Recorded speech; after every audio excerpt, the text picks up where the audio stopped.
역사 역설. 오늘은 을지문덕 장군의 살수대첩에 대한 이야기입니다. 612년 동아시아의 하늘 아래 하나의 제국이 전쟁을 결심합니다. 그 제국의 이름은 수나라. 300여 년 동안 분열되어 있던 중국 대륙을 다시 하나로 묶어낸 당시 세계 최강의 국가였습니다. 황제 수양제는 자신이 다스리는 나라가 더 이상 도전받을 존재가 아니라고 믿었습니다. 광대한 국토, 넘쳐나는 인구, 그리고 이미 수많은 전쟁을 치르며 단련된 군대. 그에게 남은 것은 단 하나, 동북방에서 끝까지 고개를 숙이지 않던 나라, 고구려를 굴복시키는 일이었습니다. 그래서 수양제는 결단합니다. 단순한 원정이 아니라 제국의 힘을 전부 보여주는 전쟁을 벌이기로 말입니다. 동원된 병력은 정규군만 113만 명.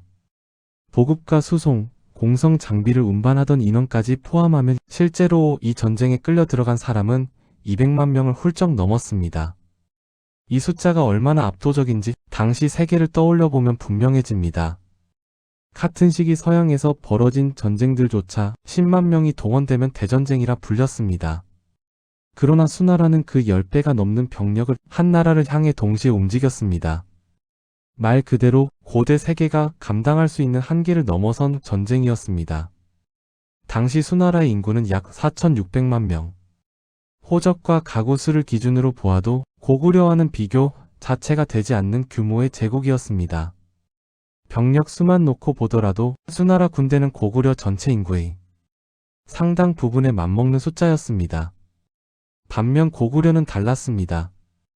국토는 험했고 인구는 적었으며 제국이 보기에는 언젠가는 정리해야 할 변방의 나라에 불과했을지도 모릅니다.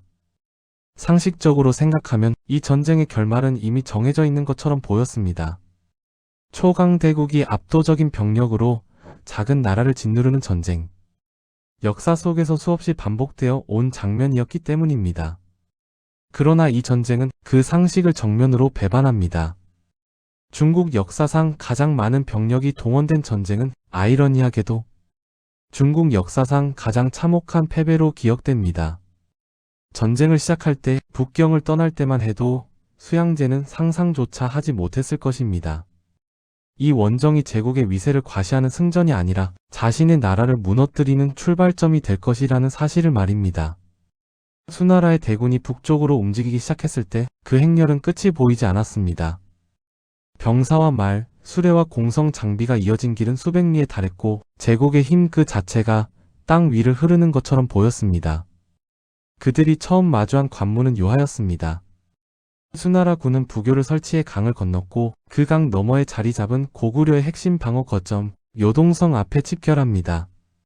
수나라의 지휘부는 이 성을 오래 버틸 수 없는 전초기지 정도로 보았을 가능성이 큽니다.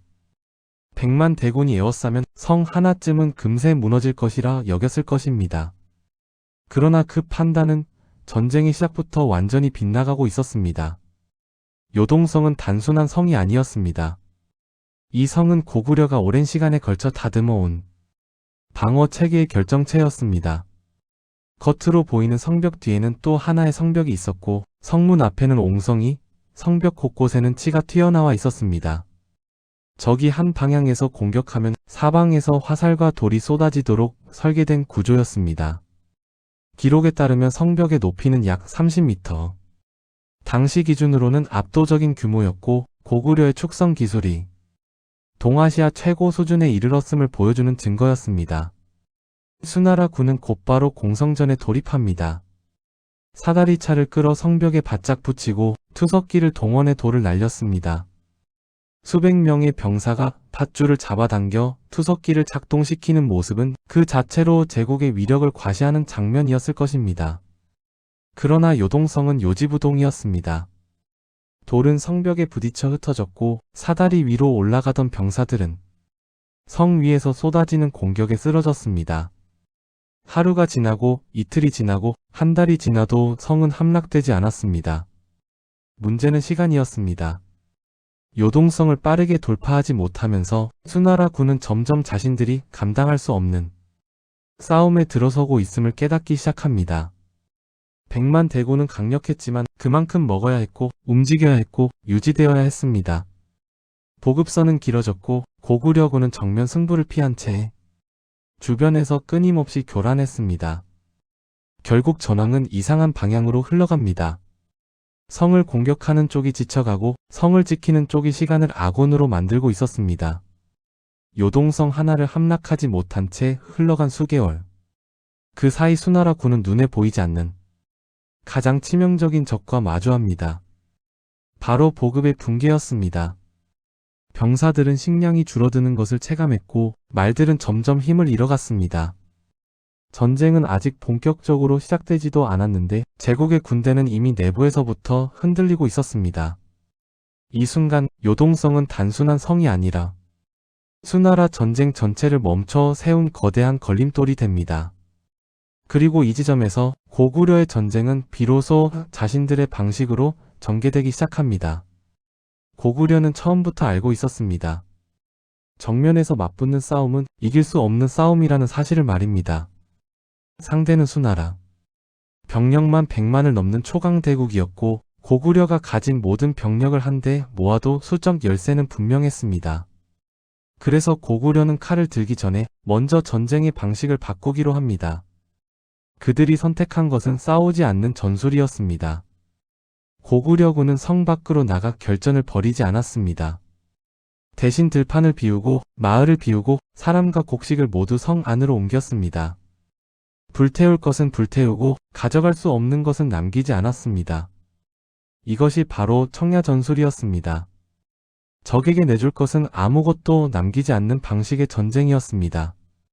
수나라 군은 처음에는 이를 대수롭지 않게 여겼을지도 모릅니다. 병력은 충분했고 대군은 전통적으로 현지에서 식량을 조달하며 진격해왔기 때문입니다. 그러나 요동 땅에서 그들은 곧 이상한 현실과 마주합니다. 마을은 비어 있었고 곡식은 남아있지 않았으며 사람의 흔적만 남아있을 뿐 먹을 수 있는 것은 아무것도 없었습니다. 보급은 전쟁의 혈관과도 같습니다. 그 혈관이 길어질수록 그 안을 흐르는 피는 점점 느려지고 결국은 막히게 됩니다.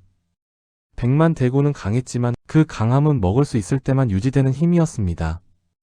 병사 한 명이 하루에 소비하는 식량이 조금씩만 부족해져도 그 영향은 수십만 명에게 동시에 퍼져나갔습니다. 고구려는 그 사실을 정확히 알고 있었습니다. 그래서 적을 무너뜨리기 위해 굳이 적을 쓰러뜨릴 필요가 없었습니다. 시간이 흐를수록 전황은 묘하게 뒤집혔습니다.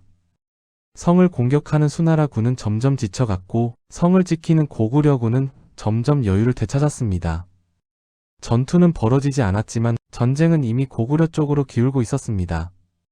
이 전술은 훗날 19세기 초 유럽에서도 다시 등장합니다. 나폴레옹 보나파르트가 러시아를 침공했을 때 러시아군 역시 들판을 비우고 도시를 버리며 프랑스군을 안쪽으로 끌어들였습니다. 그리고 혹독한 겨울과 끊어진 보급 속에서 나폴레옹의 대군은 스스로 무너져 내립니다. 그러나 고구려는 그보다 1000년도 더 앞선 7세기에 이미 이 전술을 의식적으로 그리고 체계적으로 사용하고 있었습니다. 청야 전술은 단순한 후퇴가 아니었습니다. 그것은 언제 싸울지, 어디서 싸울지, 누가 지치게 될지를 모두 계산한 전략이었습니다. 고구려는 전쟁의 주도권을 넘겨주지 않았습니다. 전장을 고르지 않고 적이 스스로 지쳐 쓰러질 때까지 기다렸습니다. 그리고 바로 이 지점에서 이 전쟁은 단순한 힘의 대결이 아니라 의지와 계산의 싸움으로 바뀌기 시작합니다. 요동성 앞에서 시간이 흘러갈수록 전쟁을 지켜보는 사람 중 가장 초조해진 인물이 있었습니다. 바로 수나라의 황제 수양제였습니다. 수양제에게 이 전쟁은 단순한 국경 분쟁이 아니었습니다. 천하를 통일한 황제로서 자신의 권위와 제국의 위신을 증명해야 하는 전쟁이었습니다. 그런데 현실은 달랐습니다. 수개월이 지나도록 요동성 하나조차 무너지지 않았고 100만 대군은 성 앞에서 발이 묶인 채 시간을 허비하고 있었습니다. 전쟁이 길어질수록 병사들의 피로는 쌓였고 보급 문제는 점점 더 심각해졌습니다. 이 상황을 뒤집을 무언가가 필요했습니다. 그때 수양제가 내린 선택이 전쟁의 흐름을 완전히 바꾸게 됩니다. 그는 요동성 공략을 사실상 포기하고 30만 명 규모의 별동대를 평양으로 직접 보냅니다. 고구려의 수도를 압박해 한 번의 전쟁을 끝내겠다는 계산이었습니다. 수나라의 수군은 바다를 건너 대동강으로 진입했고 육군은 압록강을 넘어 남하하며 마침내 평양성에서 불과 30리 앞까지 도달합니다. 겉으로만 보면 이 작전은 성공처럼 보였습니다. 고구려군은 정면으로 맞서 싸우지 않았고 곳곳에서 소규모 충돌이 벌어질 때마다 고구려 병력은 뒤로 물러났습니다. 수나라 지휘부는 이를 고구려군이 더 이상 버티지 못하고 후퇴하고 있다고 판단했을 가능성이 큽니다. 수도의 문턱까지 밀려났으니 이제 곧 결정적인 승리가 찾아올 것처럼 보였을지도 모릅니다. 그러나 이 장면을 고구려는 전혀 다르게 보고 있었습니다. 고구려군의 후퇴는 패배가 아니었습니다. 그것은 속도를 조절하는 후퇴, 그리고 적을 더 깊숙이 끌어들이기 위한 움직임이었습니다. 30만이라는 숫자는 결코 적지 않았지만 고구려의 입장에서 보면 이 병력은 본진에서 떨어져 나온 고립된 군대였습니다. 보급선은 길어졌고 본대와의 거리는 점점 멀어졌습니다. 고구려는 바로 그 지점을 노렸습니다. 싸울 장소를 정하고 싸울 시간을 고르고 상대가 가장 취약해질 순간을 기다리고 있었습니다. 수나라 군은 자신들이 전진하고 있다고 믿었지만 실제로는 고구려가 깔아놓은 길을 한 걸음씩 따라 들어가고 있었던 셈입니다. 이 시점에서 전쟁의 주도권은 이미 이동하고 있었습니다. 병력의 숫자는 여전히 수나라가 앞섰지만 전쟁의 흐름과 리듬은 조용히 고구려의 손으로 넘어가고 있었습니다. 그리고 이유인 작전의 끝에서 수나라 30만 별동대는 되돌아갈 수 없는 지점에 다다르게 됩니다. 이 전쟁의 가장 기이한 장면은 전투 한가운데가 아니라 전투가 벌어지기 직전에 적진에서 벌어집니다. 고구려군의 총사령관 을지문덕은 어느 날 호련히 수나라 진영의 모습을 드러냅니다. 그가 찾아간 곳은 수나라 30만 별동대를 지휘하던 장수 우중문의 본영이었습니다. 적국의 최고 지휘관이 호위 병력도 최소한으로 한 채 적의 진영 한가운데로 들어온다는 것은 극히 이례적이고 동시에 치명적인 선택이었습니다. 만약 그가 그 자리에서 붙잡히거나 죽임을 당했다면 고구려군 전체가 흔들릴 수도 있는 상황이었습니다. 그럼에도 을지문덕은 그 위험을 감수합니다. 그 이유는 분명했습니다. 그의 목적은 항복이 아니었기 때문입니다. 그가 제안한 것은 항복 협상이었지만 실제로는 적의 내부를 직접 확인하고 시간을 벌기 위한 행동이었습니다. 수나라 군의 병력 상태는 어떤지, 지휘부의 판단은 흔들리고 있는지, 그리고 무엇보다 식량이 얼마나 남아있는지를 직접 눈으로 보고자 했던 것입니다. 이 협상은 길어졌고 그 시간만큼 수나라 군의 진격은 멈췄습니다. 전쟁에서 하루, 이틀의 지연은 단순한 시간 손실이 아닙니다.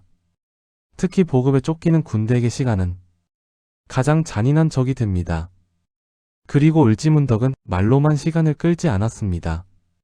그는 협상 도중 한 편이 짧은 시를 우중문에게 보냅니다. 훗날까지 전해지는 바로 그 시입니다. 신기한 계책은 하늘의 이치에 닿았고 묘한 전술은 귀신의 경지에 이르렀다. 싸움에서 이미 큰 공을 이루었으니 촉한 줄 알고 그만두는 것이 어떠한가. 겉으로 보면 상대를 칭찬하는 듯한 문장입니다. 그러나 이 시는 찬사가 아니었습니다. 정확히 계산된 조롱이자 경고였습니다. 이 말의 핵심은 마지막 구절에 있습니다. 이미 공을 이루었으니 그만두는 것이 어떠한가. 이는 곧 너희는 더 이상 할 수 있는 것이 없다. 이미 한계에 다다랐다는 뜻이었습니다. 다시 말해 을지문덕은 수나라 지휘부의 눈앞에서 그들의 가장 치명적인 약점을 정확히 찔러 보인 것입니다. 식량이 바닥나고 있다는 사실, 군대가 더 이상 전투를 지속할 수 없다는 사실을 이미 모두 알고 있다는 선언이었습니다. 우중문은 이 시를 읽고도 즉각 행동하지 못합니다. 을지문덕을 붙잡아 두려 했다는 기록도 전해지지만 그는 끝내 돌아서지 않고 압록강을 건너 고구려 진영으로 되돌아갑니다. 이 장면은 단순한 일화가 아닙니다. 전쟁의 주도권이 어디에 있었는지를 보여주는 상징적인 순간입니다.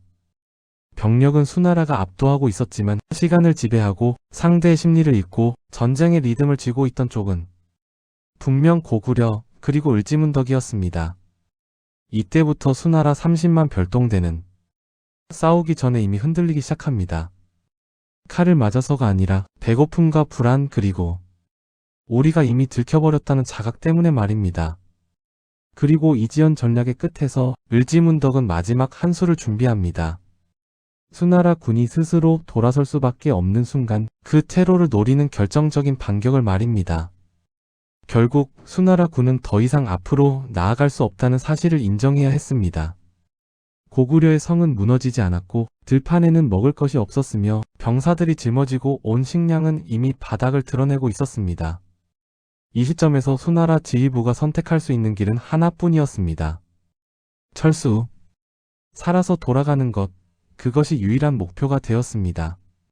그러나 전쟁에서 철수란 단순히 방향을 바꾸는 일이 아닙니다. 특히 적국의 깊숙한 곳에서 이미 진영이 흐트러진 상태라면 후퇴는 공격보다 훨씬 더 위험한 행동이 됩니다. 수나라 30만 별동대는 평양성에서 물러나며 북쪽으로 방향을 틉니다. 하지만 그 순간부터 이 군대는 더 이상 전진하는 군대가 아니었습니다. 쫓기는 군대, 그리고 살아남기 위해 달아나는 군대로 변해 있었습니다. 후퇴하는 군대에서 가장 먼저 무너지는 것은 대오가 아니라 심리입니다. 누군가는 뒤를 돌아보고 누군가는 짐을 버리며 누군가는 조금만 더 가면 살 수 있다고 믿으며 뛰기 시작합니다. 그 틈을 고구려는 기다리고 있었습니다. 고구려군은 정면에서 길을 막지 않았습니다. 대신 후방과 측면을 끊임없이 찔렀습니다. 밤과 낮을 가리지 않고 병력이 가장 흩어질 수밖에 없는 순간을 골라 기습을 가했습니다. 이것이 바로 고구려가 선택한 방식이었습니다. 원하는 시간에 원하는 장소에서 싸우는 전쟁. 수나라 군은 더 이상 싸움을 선택할 수 없었습니다. 싸워야 할지 도망쳐야 할지조차 판단하기 어려운 상태였습니다. 뒤에서 화살이 날아오면 멈출 수 없었고 멈추는 순간 살아남을 가능성은 사라졌습니다. 지휘관의 명령은 점점 전달되지 않았고 부대와 부대 사이의 연결은 끊어졌습니다. 30만이라는 숫자는 여전히 존재했지만 그것은 더 이상 하나의 군대가 아니었습니다. 반면 고구려군은 달랐습니다. 그들은 흩어지지 않았고 무리하게 추격하지도 않았습니다. 도망치는 적이 가장 약해지는 순간만을 골라 짧고 날카로운 공격을 반복했습니다. 이 전투에서 고구려가 노린 것은 전멸이 아니라 붕괴였습니다. 진영이 완전히 무너지고 군대가 아닌 집단으로 바뀌는 순간 패배는 이미 결정됩니다. 이때부터 전세는 완전히 뒤집혔습니다. 수적 우위는 아무 의미가 없었고 제국의 위세는 공포 속에서 사라졌습니다. 쫓는 쪽은 차분했고 쫓기는 쪽은 패닉에 빠져 있었습니다. 그리고 이 추격의 끝에서 수나라 군은 피할 수 없는 마지막 지점에 다다르게 됩니다. 훗날 대첩이라는 이름으로 남게 될 그 강가를 향해서 말입니다. 끝내 수나라 30만 별동대는 도망치듯 북쪽으로 향합니다. 앞으로 갈 수도 더 싸울 수도 없는 군대가 살아남기 위해 선택한 마지막 길이었습니다. 그들이 도착한 곳은 살수, 오늘날의 청천강입니다. 이 강은 평안남도와 평안북도 사이를 가로지르며 흐르는 결코 좁지 않은 물길이었습니다. 강을 건너는 순간은 어떤 군대에게든 가장 취약한 시간입니다. 병력은 앞뒤로 길게 늘어지고 무장은 흐트러지며 지휘체계는 사실상 작동을 멈춥니다. 수나라 군 역시 그 예외가 아니었습니다. 이미 진영은 무너져 있었고 병사들은 뒤를 돌아볼 여유조차 없이 강으로 또 강 너머로 몰려들고 있었습니다. 바로 그 순간을 고구려는 기다리고 있었습니다. 고구려군은 정면에서 강을 막지 않았습니다. 대신 후미를 노렸습니다. 강을 건너는 중간 병력이 가장 길게 늘어지고 서로를 도울 수 없는 그 지점에서 집중적인 공격을 가했습니다. 화살이 날아들었고 패닉에 빠진 병사들은 강을 건너려다 쓰러지고 강으로 뛰어들었다가 물살에 휩쓸렸습니다.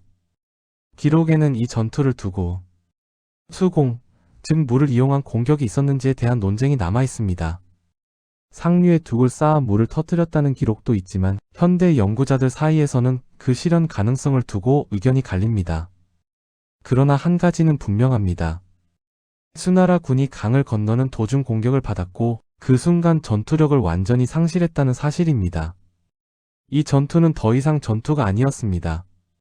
지휘관은 병사를 통제할 수 없었고 병사는 명령을 들을 수 없었습니다. 살아남기 위해 뛰는 개인들만이 혼란 속에서 흩어져 있을 뿐이었습니다. 결과는 참혹했습니다. 30만 명으로 출발한 별동대 가운데 고향으로 돌아간 병력은 고작 2,700명 남짓. 생존율은 1%도 되지 않았습니다. 이는 고대는 물론 세계 전쟁사를 통틀어도 그 유래를 찾기 어려운 대패였습니다. 이곳에서 수나라의 전쟁은 끝났습니다. 더 싸울 병력도 다시 전열을 가다듬을 힘도 남아있지 않았습니다. 그리고 이 승리는 단순한 전술적 성공이 아니었습니다. 고구려군 총사령관 을지문덕이 처음부터 끝까지 설계한 전쟁이 마침내 완성되는 순간이었습니다. 요동성에서 시간을 묻고 청야 전술로 배를 굶기고 유인과 지연으로 적을 끌어들이고 철수하는 길에서 마지막 일격을 가한 전쟁. 살수대첩은 하나의 전투가 아니라 전쟁 전체의 결론이었습니다. 그리고 이 패배는 곧 제국의 운명을 바꾸게 됩니다. 수나라는 이 전쟁 이후 다시는 회복하지 못한 채 몰락의 길로 접어들게 됩니다. 살수대첩의 승리를 단지 계책의 결과로만 설명하는 것은 충분하지 않습니다. 그 계책을 현실의 전장에서 구현해낸 물적 토대가 있었기 때문입니다. 고구려의 군사력은 의지나 운이 아니라 무기와 병종의 완성도 위에 서 있었습니다. 고구려군의 중심에는 언제나 활과 화살이 있었습니다. 고구려의 전투는 멀리서 시작되었습니다. 적이 접근하기 전에 이미 전장은 화살의 궤적으로 가득 찼습니다. 발굴된 고구려 화살촉을 분석하면 평균 탄소 함량이 약 0.5% 내외에 이릅니다. 이는 단순한 철이 아니라 단단함과 탄성을 함께 확보한 강철에 가깝습니다. 화살촉 하나에 이 정도의 제철 기술이 투입되었다는 사실은 고구려가 이미 금속 기술을 군사 체계의 핵심으로 끌어올린 국가였음을 말해줍니다. 이 화살을 쏘는 도구 역시 범상치 않았습니다. 고구려의 활은 복합궁, 이른바 각궁이었습니다. 나무와 뿔, 힘줄을 겹겹이 결합해 만든 이 활은 크기는 작지만 장력이 강했고 말 위에서도 안정적으로 사용할 수 있었습니다. 이는 곧 고구려군이 기동 속에서도 정확한 타격을 가할 수 있었다는 뜻입니다. 고구려의 전투에서 화살은 단지 견제가 아니었습니다. 적의 진영을 흐트러뜨리고 지휘 체계를 무너뜨리며 본격적인 충돌이 시작되기 전부터 전투의 균형을 깨뜨리는 도구였습니다. 하지만 고구려군의 강점은 원거리 공격에서 끝나지 않았습니다. 화살을 맞고도 전열을 유지할 수 있었던 이유, 그 중심에는 찰갑, 즉 편갑이 있었습니다. 찰갑은 수많은 작은 철편을 가죽끈으로 엮어 만든 갑옷입니다. 겉으로 보면 단단해 보이지 않을 수도 있지만 이 구조는 충격을 한 지점에 집중시키지 않고 분산시킵니다. 화살이 날아와 철편을 때리면 철편은 화살의 힘을 한 지점에서 버티지 않습니다. 대신 휘어지며 그 충격을 흡수하고 주변 철편으로 나누어 전달합니다. 그래서 찰갑은 관통을 막을 뿐 아니라 막고도 다시 움직일 수 있는 갑옷이었습니다. 전투 중 일부가 손상되더라도 현장에서 비교적 쉽게 수선할 수 있다는 점 또한 큰 장점이었습니다. 이는 장기전에 강한 군대가 갖춰야 할 조건이기도 했습니다. 이러한 무장 위에서 고구려는 병종을 유기적으로 운용했습니다. 경기병은 기동하며 활을 쏘았고 중장기병은 철갑과 장창으로 적의 진영을 정면에서 파고들었습니다. 보병은 방패와 갑옷으로 진을 유지했고 궁병은 뒤에서 지속적으로 압박을 가했습니다. 이 병종들은 각자 따로 움직이지 않았습니다. 전투는 늘 연결된 흐름으로 이루어졌습니다. 먼저 궁수가 적의 움직임을 묻고 기병이 틈을 만들며 중장 병력이 그 틈을 결정적으로 벌립니다. 적의 진이 깨지는 순간 전투는 끝났습니다.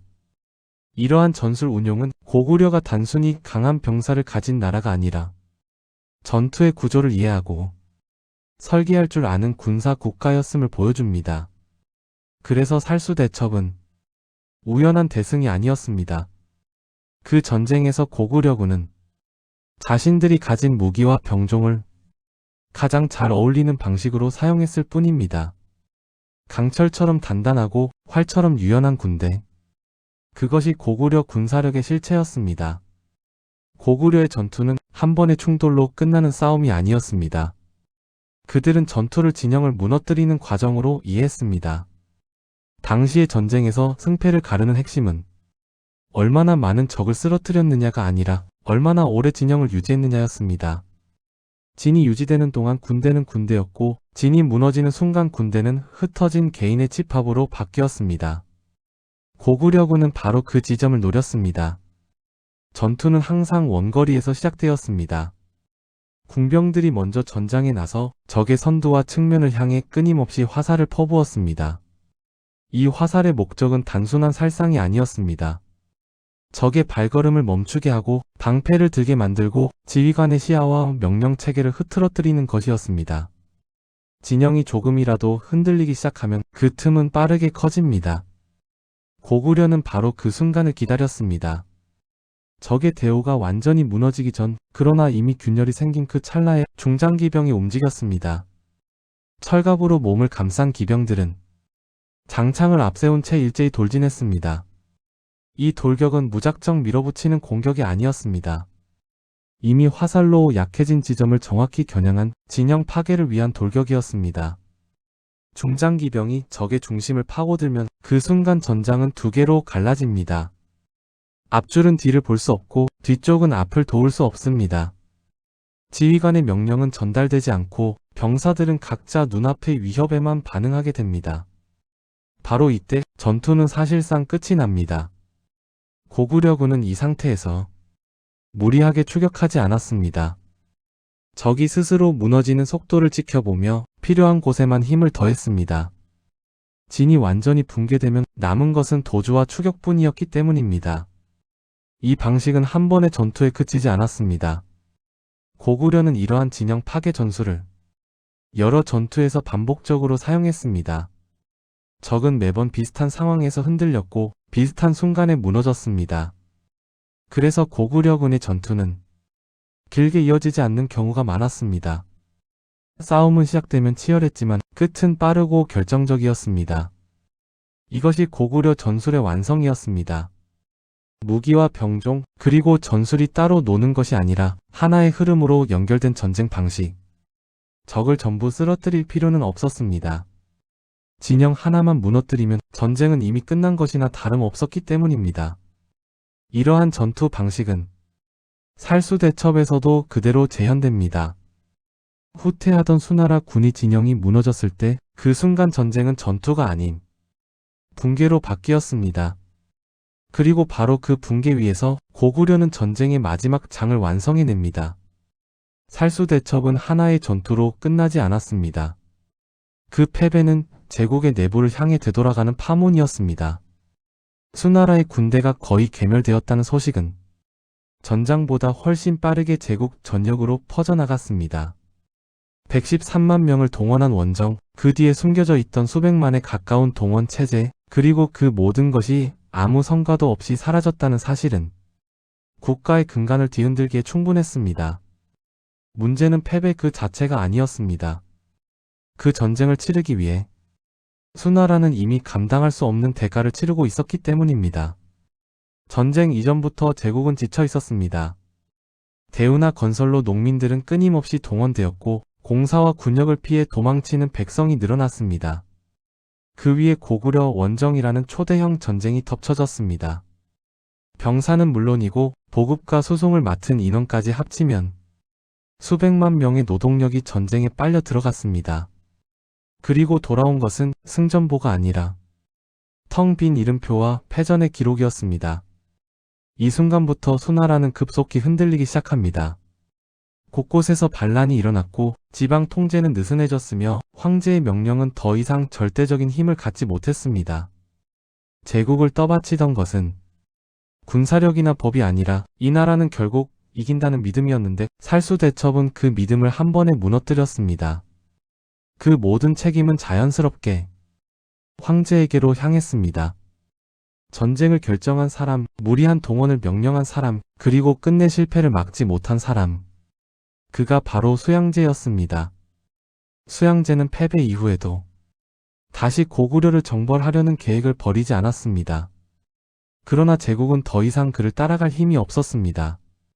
병사는 지쳐 있었고 백성은 등을 돌렸으며 신하들마저 황제의 판단을 신뢰하지 않게 됩니다.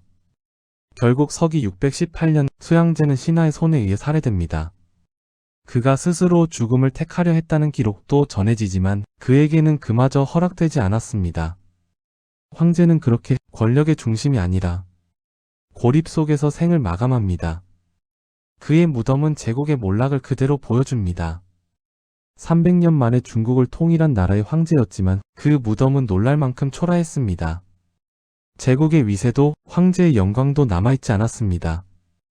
묘비에 새겨진 문장은 짧고 냉정합니다. 요동에서 이를 버리다 천하를 잃었다. 이 한 문장은 수나라의 몰락을 가장 정확하게 요약합니다. 고구려를 꺾기 위해 시작한 전쟁이 결국 제국 전체를 무너뜨렸다는 사실. 외적과의 싸움에서 진 것이 아니라 무리한 전쟁 선택으로 스스로를 소모시킨 결과였다는 평가입니다. 살수대첩은 그래서 고구려의 승리인 동시에 수나라가 스스로 선택한 종말이었습니다. 그리고 이 몰락은 동아시아의 질서를 다시 쓰게 됩니다. 수나라를 계승한 새로운 제국이 등장하고 고구려는 한동안 대제국을 무너뜨린 나라로 기억됩니다. 이 전쟁은 끝났지만 그 여파는 오래도록 역사 속에 남게 됩니다. 살수대첩은 한 번의 승패로 끝나는 사건이 아니었습니다. 그 전투가 남긴 흔적은 전장의 흙 위가 아니라 동아시아의 역사인식 그 자체에 깊게 새겨졌습니다. 이 전쟁에서 패배한 쪽은 수나라였습니다. 그리고 그 패배의 규모는 중국 역사에서 좀처럼 비교할 대상을 찾기 어려운 수준이었습니다. 병력의 숫자만 보아도 그렇고 그 병력이 한 번의 전쟁에서 사실상 붕괴되었다는 점에서도 그러했습니다. 중국 왕조의 역사에서 대규모 패전은 종종 있었습니다. 그러나 살수대첩처럼 제국의 핵심 전력이 단숨에 소멸되고 그 여파로 왕조 자체가 무너진 사례는 드뭅니다. 그래서 이 패배는 단순한 군사적 실패가 아니라 제국이 감당하지 못한 충격으로 기억되었습니다. 반대로 이 승리를 거둔 쪽은 고구려였습니다. 고구려 역사 전체를 통틀어 보아도 살수대첩과 같은 정과는 쉽게 찾아보기 어렵습니다. 국력과 병력에서 압도적으로 열세였던 나라가 당대 세계 최강의 제국을 상대로 전쟁의 처음부터 끝까지 주도권을 쥐고 승리한 사례였기 때문입니다. 이 승리는 영토를 넓히기 위한 전쟁이 아니었습니다. 누군가를 굴복시키기 위한 정복도 아니었습니다. 그럼에도 살수대첩은 고구려가 지켜낼 수 있는 나라였음을 증명한 사건이었습니다. 그리고 그 사실은 주변 국가들이 고구려를 바라보는 시선을 근본적으로 바꾸어 놓았습니다. 이 전쟁 이후 동아시아의 국제 질서는 달라집니다. 중국 중심의 질서가 절대적이지 않다는 사실, 변방의 국가라 불리던 나라가 제국의 확장을 멈춰 세울 수 있다는 현실이 드러났기 때문입니다. 이 기억은 오래 살아남았습니다. 수나라가 멸망하고 당나라가 들어선 뒤에도, 그리고 수백 년이 흐른 뒤에도 말입니다. 훗날 명나라와 청나라의 황제들 역시 고구려와 수나라의 전쟁을 알고 있었습니다. 100만 대군이 패배한 전쟁, 무력으로 눌러도 되지 않았던 땅이라는 인식은 중국 왕조의 기억 속에서 일종의 경고처럼 남아 있었습니다. 그래서 살수대첩은 단지 고구려의 영광으로만 남지 않았습니다. 중국 왕조의 입장에서는 다시는 반복해서는 안 될 실패의 사례, 국력을 과신했을 때 맞이할 수 있는 최악의 결말로 기억되었습니다. 이 전쟁이 남긴 교훈은 분명합니다. 병력의 숫자와 국력의 크기가 전쟁의 승패를 자동으로 결정하지는 않는다는 사실. 전쟁은 결국 누가 더 오래 버티고 누가 더 정확히 계산하며 누가 끝까지 흔들리지 않는가의 싸움이라는 점입니다. 살수대첩은 그 사실을 가장 극단적인 형태로 보여준 사건이었습니다. 그래서 이 전투는 한 나라의 승전보로 끝나지 않았습니다. 동아시아 전체가 전쟁이란 무엇인가를 다시 생각하게 만든 역사적 분기점으로 남게 됩니다. 이 전쟁을 다시 돌아보면 승패를 가른 것은 병력의 많고 적음이 아니었습니다. 숫자는 처음부터 수나라 쪽에 압도적으로 기울어 있었지만 그 숫자가 끝까지 힘으로 작동한 순간은 단 한 번도 없었습니다. 전쟁의 흐름을 결정한 것은 상대를 얼마나 정확히 이해하고 있었느냐였습니다. 수나라는 자신의 힘을 믿었습니다. 광대한 영토, 수천만의 인구, 그리고 100만이 넘는 군대. 그 힘을 한 번에 쏟아부으면 어떤 나라도 버틸 수 없으리라 생각했습니다. 그러나 그들이 믿은 것은 규모였지 전쟁 그 자체에 대한 이해는 아니었습니다. 반면 고구려는 자신들이 무엇을 할 수 있고 무엇을 할 수 없는지를 정확히 알고 있었습니다. 정면에서 맞서 싸우면 패배한다는 사실을 인정했고 그래서 애초에 그런 싸움을 선택하지 않았습니다. 고구려는 전쟁을 어디서 싸울 것인가가 아니라 언제 싸우지 않을 것인가부터 설계했습니다. 성을 지키고 들판을 비우고 적의 보급이 스스로 무너질 때까지 기다렸습니다. 지형을 아군으로 만들고 시간을 무기로 삼았습니다. 그리고 무엇보다 상대의 심리를 정확히 읽었습니다. 조급해질 순간을 알고 있었고 그 조급함이 결국 무리한 선택으로 이어질 것임을 예측했습니다. 평양으로 향한 30만 별동대, 그 선택은 우연이 아니라 고구려가 유도한 결과였습니다. 마지막으로 싸울 의지의 차이가 있었습니다. 수나라 군에게 이 전쟁은 황제의 명령으로 시작된 원정이었지만 고구려 군에게 이 전쟁은 나라의 존망이 걸린 싸움이었습니다. 물러설 곳이 없다는 인식은 전술과 전략을 끝까지 실행하게 만드는 힘이 됩니다. 그래서 이 전쟁은 힘이 약한 쪽이 기적처럼 이긴 이야기가 아닙니다. 자신의 조건을 정확히 계산하고 그 조건에 맞는 전쟁을 끝까지 밀어붙인 나라가 승리한 이야기입니다. 살수대첩은 그렇게 말합니다. 전쟁은 숫자로 시작될 수는 있어도 숫자로 끝나지는 않는다고. 승리를 결정하는 것은 결국 얼마나 많은 병사를 가졌느냐가 아니라 얼마나 깊이 전쟁을 이해했느냐라고. 그리고 고구려는 그 이해의 깊이에서 당대 어떤 제국보다 앞서 있었습니다. 그것이 이 전쟁이 지금까지도 역사 속에서 특별하게 기억되는 이유입니다.